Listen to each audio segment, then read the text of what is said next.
Tekana umunezero ntangere vya gusubira kubana namwe banywanyi mu kudahwema gukurikira ibiganiro n'amakuru tubagezaho kuri imbonesha kure ni Hejuru TV. Uyu ni umwanya w'amakuru agezweho twabateguriye, turi kuri uyu wa mbere kw'igenekezo rya 23 Kigarama 2024. Mu makuru menshi tubategurira harimwo abariko haravugwa cane irya nino mu bisata bitandukanye, harimwo agateka kazina muntu, ubutungane, ubutunzi, bivugwa mu mutekano, bivugwa mu migendere y'Uburundi n'amakungu, muri politike, bivugwa irya nino n'abenegihugu ku mbuga ngurukana bumenyi, bivugwa bimenyesha amakuru, bitangazwa n'abategetsi, ingingo n'amatangazo bigenewe abenegihugu n'ayandi makuru menshi tuba twatoreje dufashijwe n'amasoko yacu dufise irya nino. N'umwanya rero twabateguriye byinshi mugiye gukurikira ku makuru rero agezweho kandi yihuta udakwiye gucikwa arabana ku migenderanire y'Uburundi n'u Rwanda. Turabahaye kaze mwe mudukurikiye muri imbere mu Burundi, mwe muri mu bice bitandukanye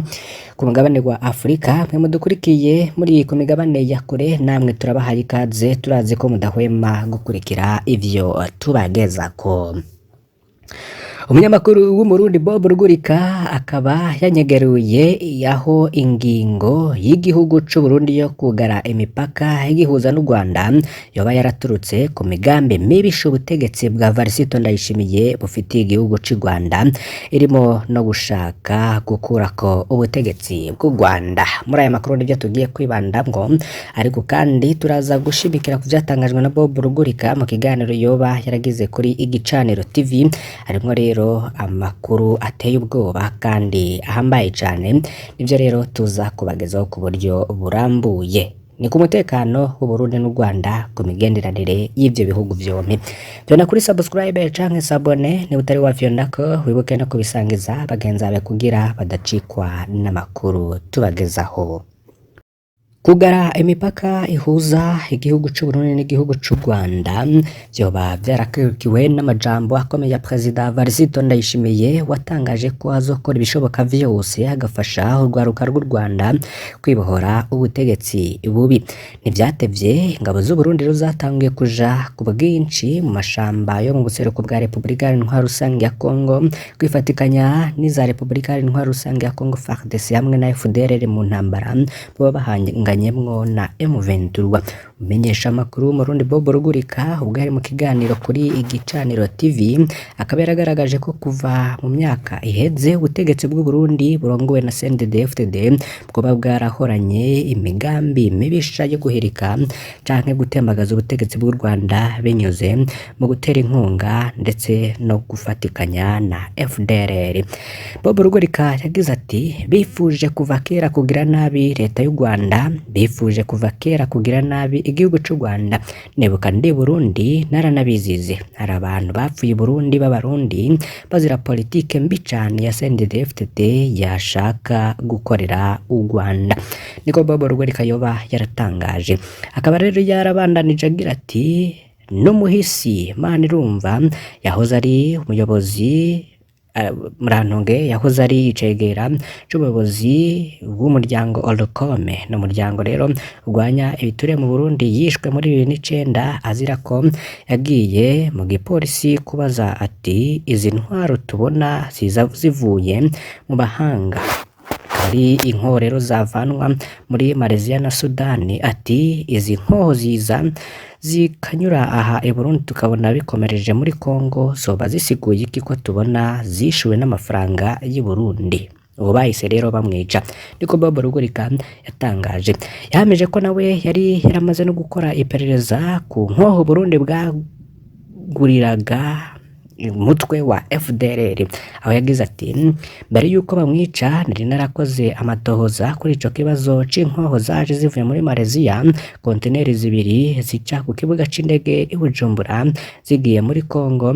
Ndimo kuvuga kuri radio y'iwacu ko hari intwaro nabona ziriko zirapakururwa n'abakozi bo mu biro vy'umukuru w'igihugu, ariko amakuru dufise nuko zagomba kubandaniriza muri Repubulika Iharanira Rusange ya Kongo mu mitwe yasize ikoze jenoside mu Rwanda ariyo FDLR. Nkiri kubivuga nahise mfatwa n'abapolisi barinda umuyobozi w'ikibuga c'indege ca Bujumbura, barankubita baranyaka amatelefoni yanje.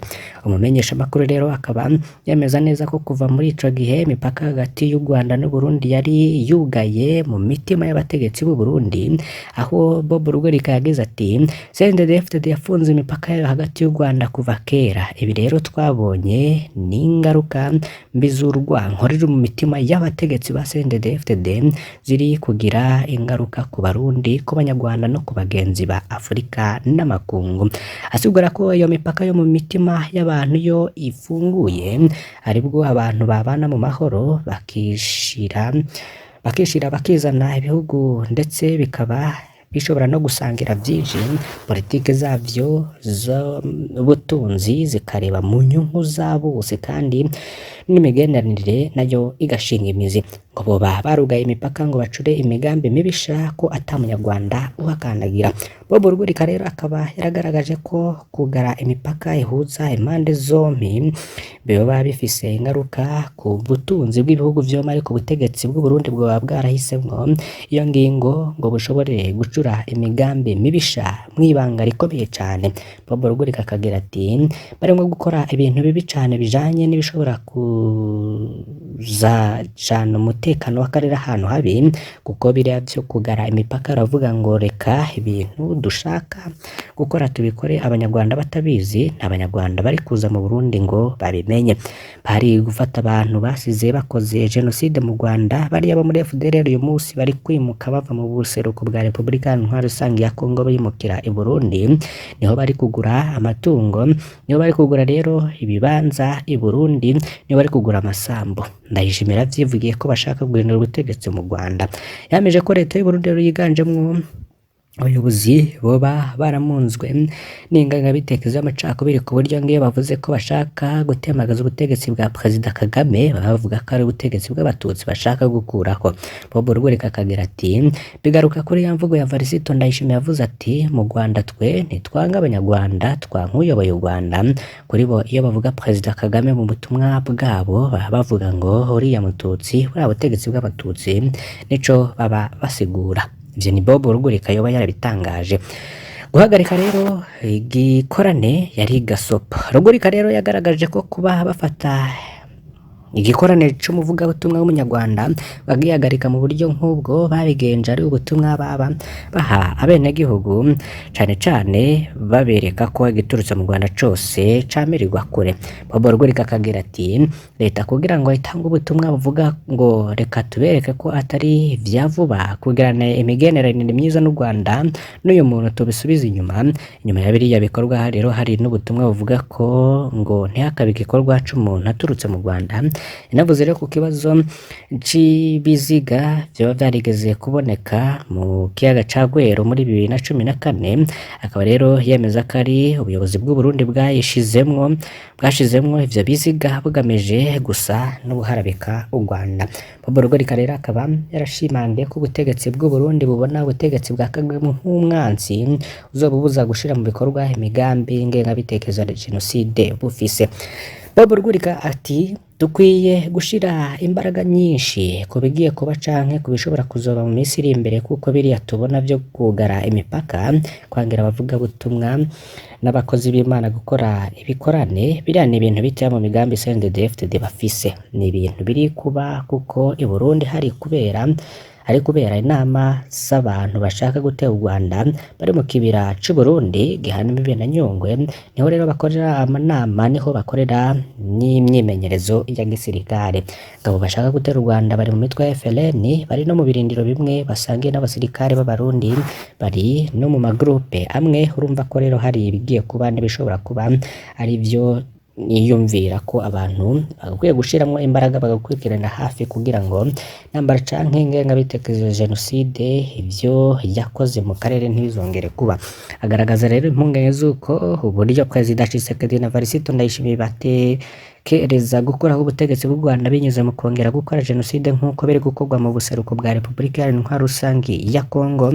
Bob Rugurika ati abantu bumvise gukura Perezida Kagame ku butegetsi ariko ntibatekereza ngo arateganya kubigenza gute. Ese ntibishobora no kuzosubira guca muri jenoside nk'uko vyagenze mu 1994 hakabanza kubaho politiki yo kwica abatunzi, kuko urabona FDLR muri Kongo ibona ubufasha buvuye muri Kongo ifashwa na leta, bikaba bivugwa na Bob Rugurika.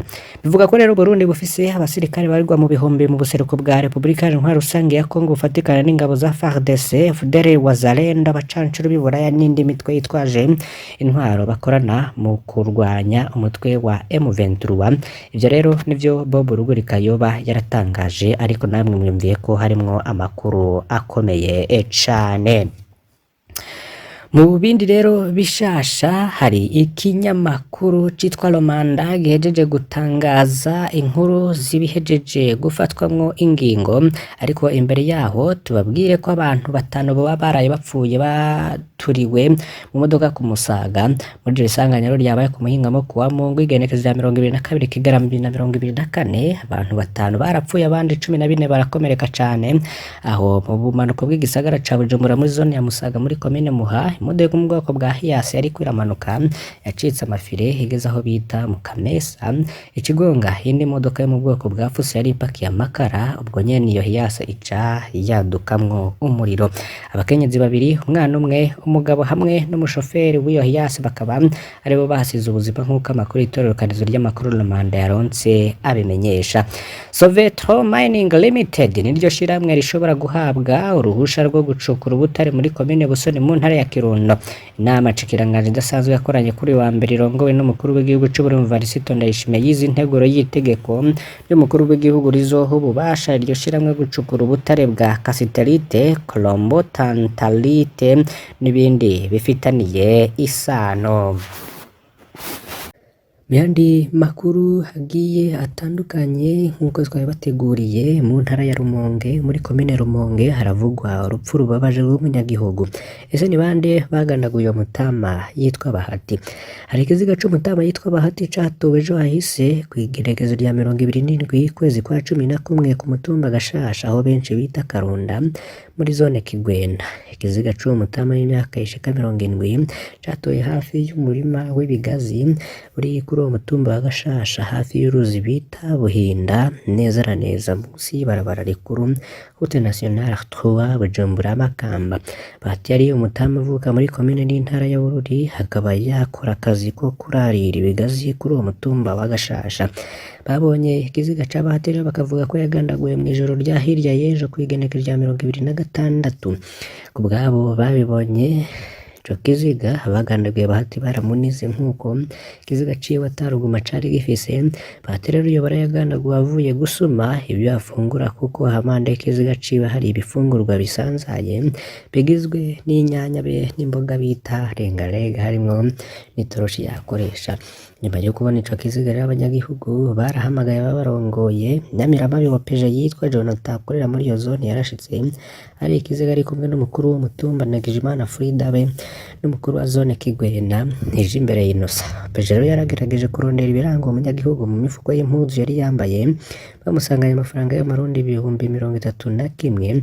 None uwo Mutama Bahati yoba yaragandaguwe nande? So yoba yaragandaguwe n'abasumba bashaka kwiba ibigazi? Nta muco uraboneka. Mu ntwaro bavuga ko rero batanguje amatoza kugira ngo amenyekane abagandaguye Bahati. Abanyagihugu rero bakaba basaba ko ayo matoza yonyaruka kugira ukuri kuje ahabona kuri urwo rupfu rubabaje rw'uyo Mutama yitwa Bahati. Indi nkuru iriko iravugwa ku rupfu rubabaje ni urupfu rwa Karibwami Mapesa yasandavye mu bitaro vya Cibitoke. Twaheruka gutabariza Karibwami Mapesa, Murundi akaba n'umunyamerika yari amaze hafi umwaka agwariye mu Burundi. twari twababwiye ingene Mapesa yari mu rwizatunga akomeye, ingene yari yatumye umukurikiranira ivyo yariko arubaka mu Burundi, mu nyuma asanga yaramubeshe ntavyo yubakishije, agize ngaragaruka mu Burundi kubaza ivyiwe. Mapesa yafashwe n'ingwara iteye ubwoba, aravyimba umubiri, mu nyuma aratangura kubura, yarivuje ahashoboka barabura ico agwaye, aja no ku baganga b'ikirundi biranka. Mu ndwi iheze rero Mapesa yari yakuwe n'igipolisi aho yari agwariye kumuhana, ajanwa mu bitaro mu Cibitoke, nta ntambwe yigeze agira kuva ashika mu bitaro, n'abagenzi bari bamutabarije basigaranye n'agahinda kenshi kuko narinze ashengera batamubonye, baratewe ubwoba. Tukaba rero duhuza n'umuryango wa Karibwami Mapesa na cane cane umuvyeyi wiwe ari muri Malawi, bamwe rero mu nshuti ziwe ziri muri Amerika zari zimaze imisi zibaza amakuru yiwe, turabojeje n'abantu bagenzi biwe bari bamutabarije nanagiye batabonanye. Imana ihe kwigumya abiwe bose basigaye, nahezagire uwo wese yagerageje gutabara umuhisi. Karibwami Mapesa yari aruhiye hano kw'isi, ese yoronka kuruhuka inyuma y'ubu ubuzima. Mu yandi makuru ariko aragaruka ko cane mu Cibitoke arahoze ari abanywanyi ba MSD babiri ntibazwi irengero inyuma yo kunyuruzwa n'igendereza. Abahoze rero baraharanira abanywanyi b'umugambwe MSD utaruvuga rumwe n'ubutegetsi, bari barinjiye mu mugambwe CNDD-FDD baranyurujwe mu kwezi kwa Nzero na Munyonyo guheze. Nkuko rero bivugwa n'ababa muri komine Mabayi mu ntara ya Cibitoke mu buraruko bushira uburengero bw'u Burundi, aho baba abo bagabo babiri banyurujwe n'abakozi b'ibiro vy'igendereza ry'igihugu. Imiryango y'abo bantu babiri ikaba isaba abajejwe intwaro kubafasha kubaronka. Wa mbere yanyurujwe ni Isidore Sibomana, se w'abana 6.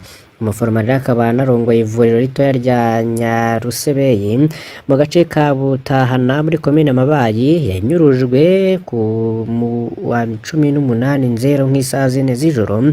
Rero vyaba yariko arasangira agacupa n'abagenzi be mu nzu y'uburiri hafi y'inyubakwa y'intara. Umuntu rero yiboneye ubwiwe igihe anyuruzwa, avuga ko yatwawe n'abakozi b'ibiro vy'igendereza ry'igihugu bambaye impuzu z'igipolisi, bamwurije mu modokari ifise ibiyo bitabona. Isidore Sibomana yinjiye mu mugambwe uri ku butegetsi nyuma gato y'uruhagarara rwo muri 2015 rwatewe n'ikindi kiringo c'umuhisi umukuru w'igihugu Pierre Nkurunziza muri uwo mwaka nyene, kugira ngo ashobore kubaho nk'uko bivugwa n'amasoko yegereye iyo dosiye.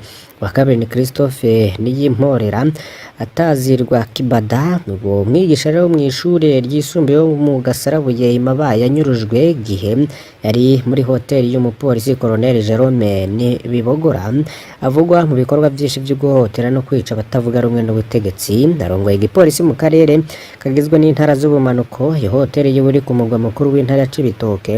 Ivyo rero vyabaye mu gicuku co ku w'icenda Munyonyo 2024.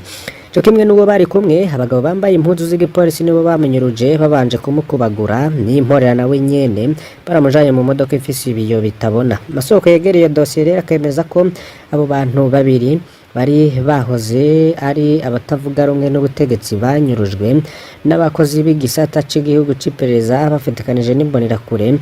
Imiryango yabo rero ikavuga ko babarondeye mu busho bwose buzwi barabura. Imiryango rero y'abo bagabo babiri baravugana umwiheburo bati twaratakaje icizigiro co kubasanga bakiri bazima. Jane izo Mporera n'umuyobozi wa komine ya Mabayi akemera ko yituwe n'imiryango y'abo bagabo babiri babuzwe irengero. Uwo mukenyezi rero akaba asaba abarongoye gukora ibishoboka byose kugira ngo abagabo babiri baboneke.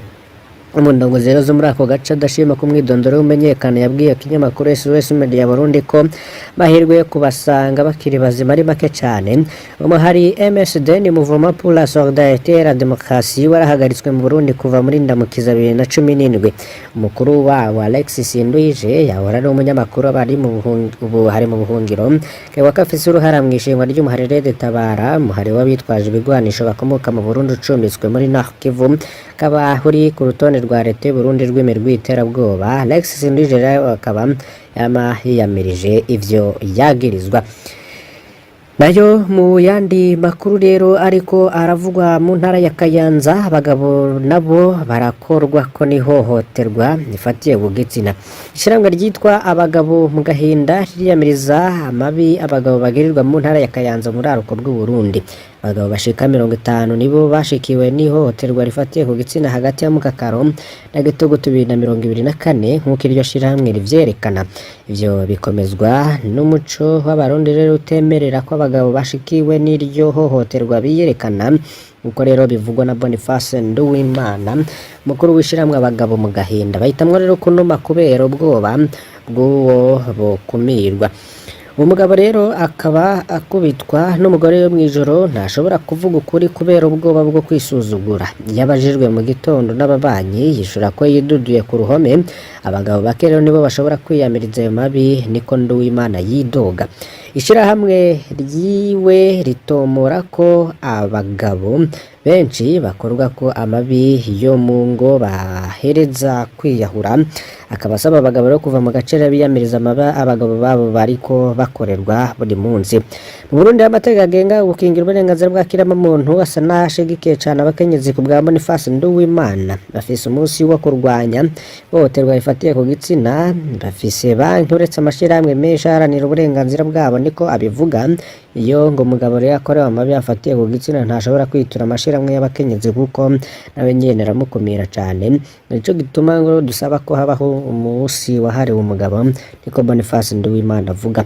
Rero kuri uyu wa mbere Burundi buriko burifatanya n'amakungu mu gihimbaza imisi 16 yahariwe kurwanya amabi afatiye ku gitsina. Isekeza rikaba rizomara imisi 16 kuva hagati ya 25 Munyonyo, umunsi wahariwe kurandurana n'imizi babakorerwa abakenyezi, n'uwa 10 Kigarama muzi mpuzamakungu hariwe agateka kazina muntu. Ikivugo rero cy'uyu mwaka ni kwishura gusubira kubaka inyuma y'ihohoterwa. Gusohoka mu mabi rero n'uruhara rwa twese hamwe.